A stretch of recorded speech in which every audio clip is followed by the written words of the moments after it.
हाय, नमस्कार। मैं नीरू महर्षि आज आपको वो दिखाने वाली हूँ जिससे सर्दियों में हर कोई बीमार है, परेशान है। यहाँ पर कफ जब जमा हो जाता है वो बाहर नहीं निकलता है, तो यहाँ पे भारीपन रहता है, खराश बनी रहती है और वो जब ज़्यादा दिनों तक यहाँ रहता है तो वो इन्फेक्शन का रूप ले लेता है, जिसकी वजह से आपको खांसी आती है। आपको जैसे भी एसिडिटी ऊपर चढ़ेगी तब भी खांसी आएगी, ठसका रहेगा, बार बार आपको पानी पीना पड़ेगा, खांसी चालू रहती है। एक एज पे तो ये समस्या होती रहती है। तो इसलिए आइए मैं आपको दिखाती हूँ।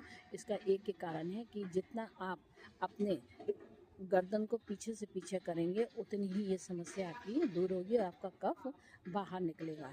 तो आइए मैं आपको दिखाती हूँ कि आपने इस तरह से किसी भी रोड को या अपने घर में चौखट को इस तरह से पकड़ लेना है और दोनों हाथों पर दबाव दें ताकि तो आपके दोनों हाथों पर खिंचाव बना रहे। इस तरह से कर आपने गर्दन को पीछे से पीछे करना है। जो भी इन्फेक्शन यहाँ पे जमा होगा वो उखड़ना शुरू होगा और आप देखिएगा, महसूस कीजिएगा आपको उसी समय खांसी आ रही है। खांसी आने का मतलब है जब आपकी गर्दन पीछे है और आपको खांसी आ रही है, इसका मतलब है कि वहाँ से वो कफ टूट रहा है। इस तरह से दबाव देते रहें।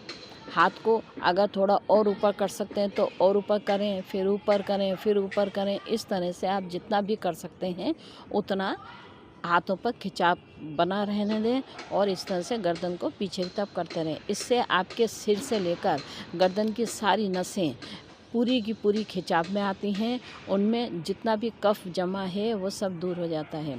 अब हमने एक तरीका ये भी है, आपने अपनी गर्दन को पीछे से पीछे, आपको तीनों में से आपको जो भी तरीका पसंद है आप उसे कीजिए।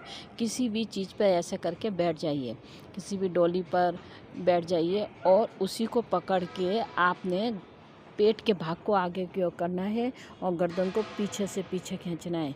इससे देखिए आपकी बाजू पर, गर्दन पर, दिमाग की नसों पर सारा के सारा दबाव बनेगा और वहाँ पे जो भी कुछ जमा है वो सारा के सारा घुलना या टूटना शुरू हो जाएगा।